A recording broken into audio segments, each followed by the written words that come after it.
Our first journal is about figuring out who are the most important people to us.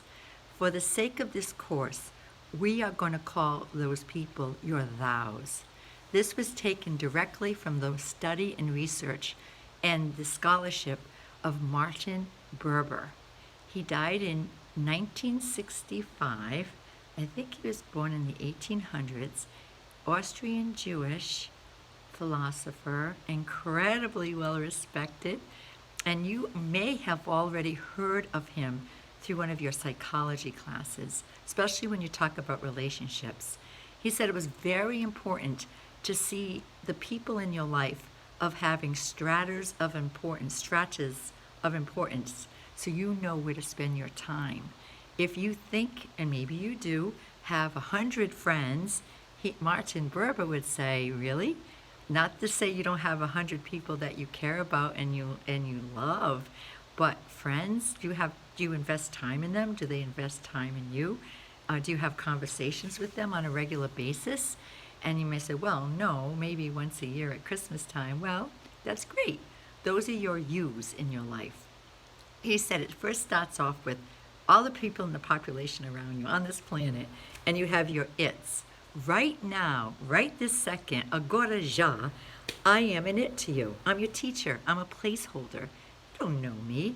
You know my name, Joyce Fernandez, and you know that I am your mentor or your guide for this class on interpersonal communication.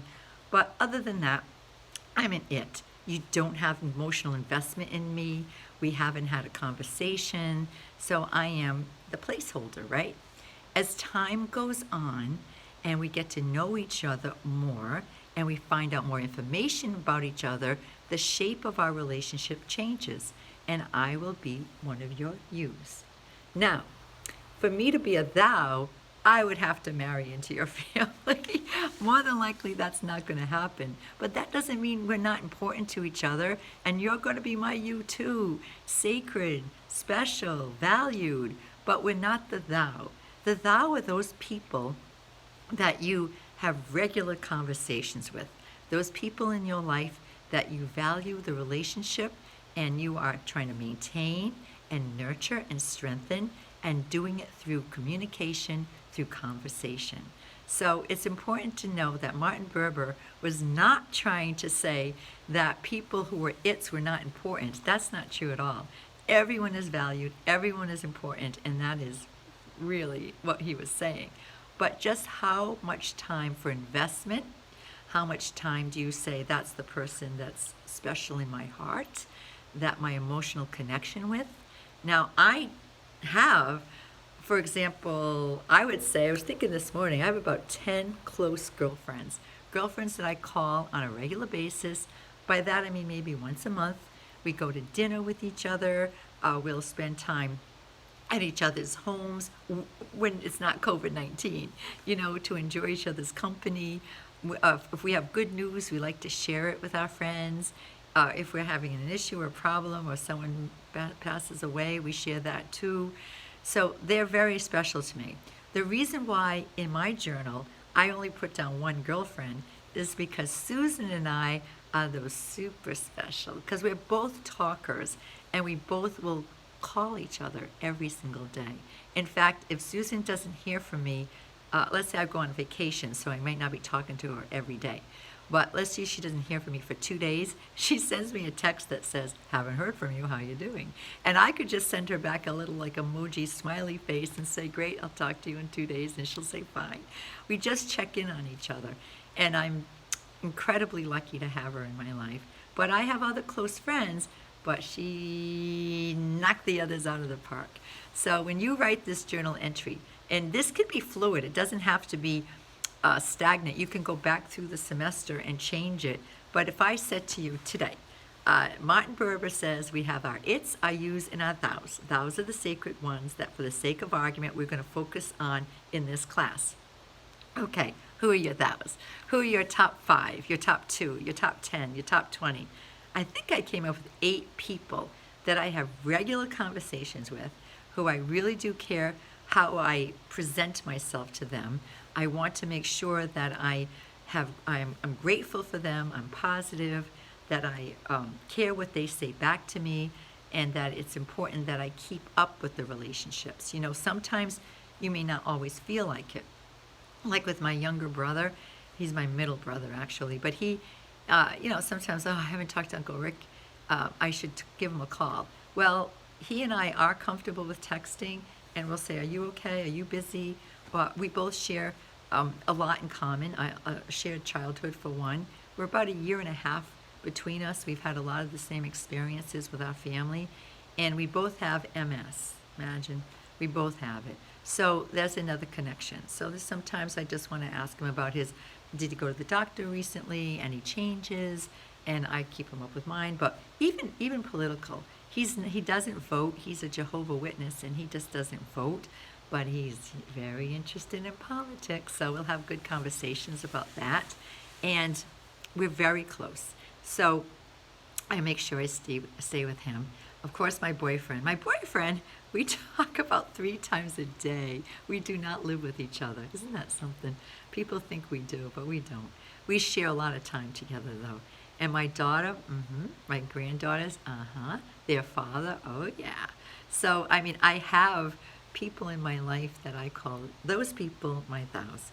Since COVID-19 has hit, I have realized that I have a lot of other close people too.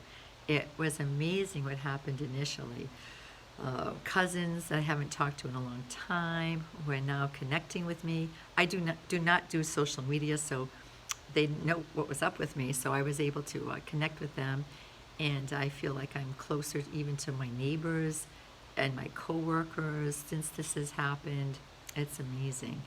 I think I was thinking the other day too. I think I know 7 people who passed. No, 8 people who passed since COVID-19 began. For me, it began in March. It is really hard to sleep at night knowing how many people. I think right now, maybe we're up to 200,000 in the U.S. Maybe it's more. I'm not really sure. But it is more than the war of Vietnam, more of any of these other horrible bloodshed times.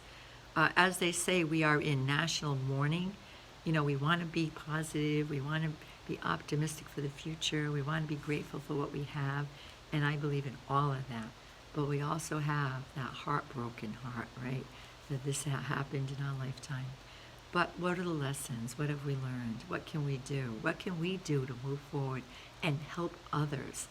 I always say in times like this, you get to see who are your thous, who's willing to help, who's right there to say, I'll come over, I'll get your groceries for you. I'm 64, so I'm in that, and I'm sick, and I have MS, so I'm in one of those categories that I don't go grocery shopping anymore. I just don't. I have my groceries online at Stop and Shop, and I go pick them up every week. But prior to that, my daughter got my groceries for me. You know, this is the sort of thing that's been happening, right? That people are stepping up for each other. And if you ever feel depressed or sad or just like tired of the masks and all of it, just start helping others. It's the best thing. And this practice of helping others and being grateful for what you have will sustain you for the next 100 years. Okay, so Martin Burber, he's Austrian Jewish, and there's a little blur on the bottom. Of course, you can research any of these people. You might see them again in your psychology class. He is a philosopher. He's from the discipline of philosophy, but you will be surprised how many times philosophy, the behavioral and social sciences, and communication like overlap. And we share each other's research, and we appreciate the findings. So, Journal 1, there is no right, there is no wrong, it's just participation. You could just make a list. And I do read it to make sure that you're doing it, then I check off that you get the credit for the week for that journal, but I don't evaluate it, and I don't retain it either. Sometimes students think I memorize your lies. I really don't. This whole class is for you, and I am guiding you through the process to get through to those student learning outcomes. And hopefully, over time in this course, at the end you say, I think I learned something about myself, or at least I'm seeing things from maybe a different perception, or perspective, I should say. Your perception is a little different than your perspective, but you're seeing it through different eyes. You've taken time to examine your life. And I think it's Helen Keller that said, the unexamined life is not worth living. We should all take stock. All right, I will talk to you again soon, and happy semester.